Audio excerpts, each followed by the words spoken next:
Hello friends, I'm Christopher, and this is a supplemental assembly video for the Jackman Works folding Adirondack table.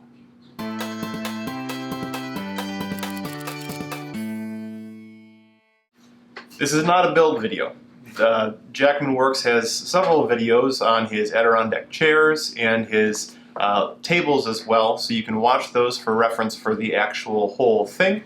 But I'm putting this video together to hopefully help people who are assembling this product, because as I was following along in the instructions, I had some issues, and after making a dozen or so of these, I worked out a lot of kinks, and that's what I'm sharing with you today. So again, this is not my design. I'm merely a big fan of Jackman Works, and I admire this product, and I'm hoping that I can help you with some supplemental assembly instructions. So contrary to the instructions, I've found that the best way to begin is with the innermost leg assembly. So on the project itself, I'm talking right here. This is one of those parts where if you're extremely accurate now, you take a little bit of more time to do that, you can use that as a reference for the outermost leg assembly, and then you fit the innermost and the outermost top pieces to this as well, and you use a process of reference alignment to make sure everything lines up perfectly, instead of relying on distance measurements between the longer pieces. So let's pull you in to get started. This is the inner leg assembly. In the instructions it gives a couple different measurements. One from here to the inside of the other leg is 10 inches. From here to here is 1.5 inches, and from here to here is 1.75 inches. In my experience, you can just ignore that 10-inch marker because we're not using those, we're using reference points. The 1.5 inch marker here is very important, so we keep that. And then I've substituted the 1.75 inches for a 2.5 inch marker from here to the tip right there. So I'll readjust this and show you. I made that change because I've found there can be variation in this angle here from what you actually do versus what is supposed to be done in the instructions. You know, you could be cutting at a slightly different angle on your chop saw, you could be sanding it odd, who knows. Ultimately you want this distance to be 2.5 inches on the bottom here and on the bottom of the other leg. With the first screw in, we can come back with our square and make sure everything is aligned. With just one screw, obviously this leg here can turn. 2 screws locks it in forever. So it's important to be accurate right now. Now that we are perfectly square, we can go ahead and pre-drill and lock it in with a second screw.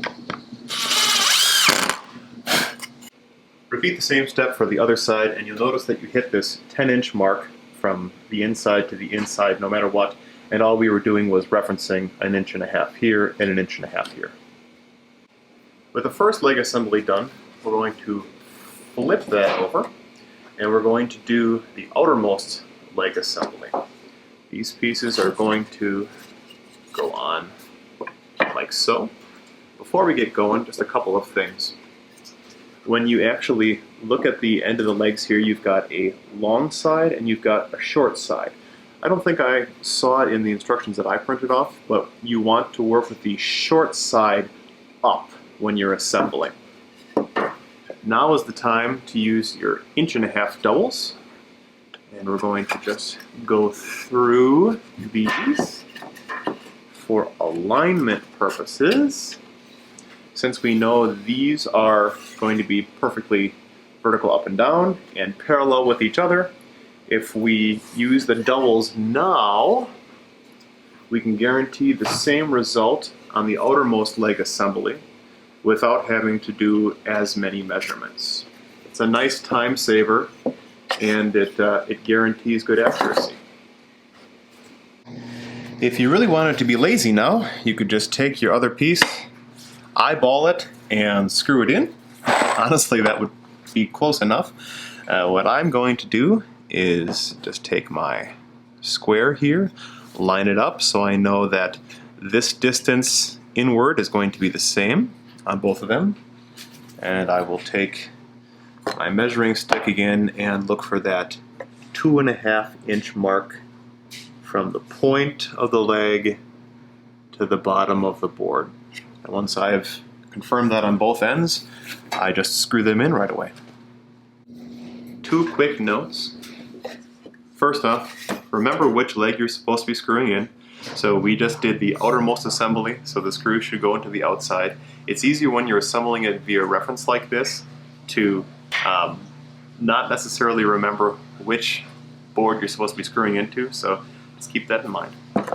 It's also important to note, I find it best if you leave a little gap of space between each of these legs here instead of keeping them so tight. That'll reduce friction in the end, and it makes this unfolding and folding process so smooth, so smooth. Now it's time to assemble the outermost top piece. So with our outermost bottom piece facing up, we're going to add the supports on either side. Let's go ahead and double those right away. And then to begin with, since we've got a little bit of a lip here, I've just got some 3/4 scrap cutoffs that I'm going to prop underneath this to keep these two sides a little bit above these. It makes the assembly easier to begin with. This is the second of 2 times that I mentioned where accuracy it now really pays off and makes the rest of the assembly go quickly. So what we want to make sure we have is 3/4 of an inch of overhang on both ends here and there, and then we just make the overhang here parallel on both sides. So take your time, get that measurement down. As you're screwing in your top outermost board here, make sure to keep this outer support pulled in. Because you're doubled on the far end there, that's locked in place relatively. But this has a tendency to bow out if you're not being careful, so just pinch it before you drill your reference hole and then sink your screw.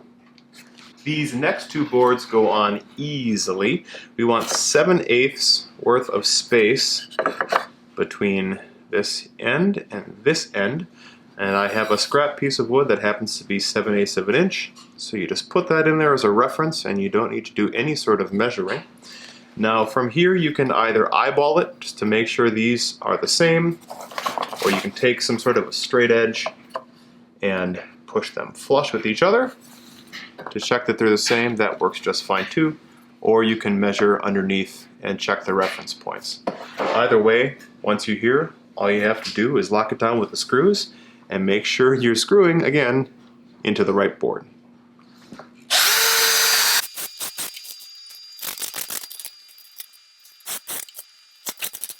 Alright friends, we're on the home stretch, so let's turn this around. We're going to do the final innermost top assembly. And this takes a little bit of finagling, but you want to expose the inner leg, and we're going to start feeding the dowel through. Again, making sure this is facing up, otherwise you'll be screwing into the wrong side. Great. And now, just like I said, make sure this is pulled tight so you don't have these bowing like this when you're screwing. Since we took the time being careful to assemble the very first overhang of the top outer piece, the rest is a breeze. You just put the piece on and then take your square, reference there, reference the outer end, make those flush with each other. Beautiful. And then same with the actual end. Just do that a couple times until you've got everything lining up where it needs to be. Hold it still, screw it in, and remember, we are on the innermost support. Alright, the rest of this innermost top piece has been assembled. The hard part's done. Now, fold it open. That's it.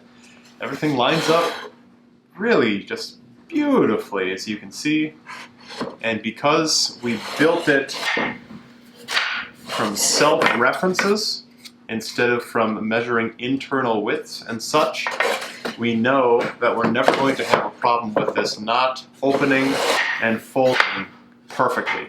I mean, listen, there's barely any sound of friction. It's so nice. Let me give you a reference point here. I've made a lot of these tables now, and the first one I made is back here. I did not make using this technique.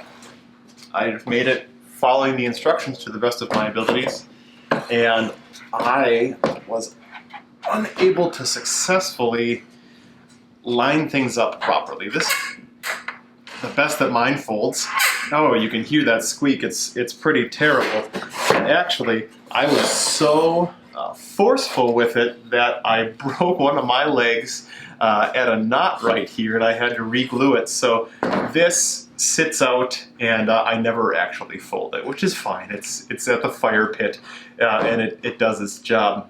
But I was able to learn from this and subsequent products, or subsequent builds, to be able to improve upon the written instructions and make something that works really nicely. So I hope this is helpful for you if you haven't started, or if you've made a few of them and you intend to make some more and you just couldn't get the alignment right. Maybe this will be of benefit to you. Anyways, check out the original videos. I've linked them in cards and in the end cards here, and they're in the description below. Jackman Works is a great channel. The guy is super neat, and this project is cool. People that I've given these to absolutely love them, and they make great spring and summertime additions outside. They're just neat. Isn't it neat to have a folding piece of furniture? I think so. Thanks for watching. Have a wonderful day. Bye.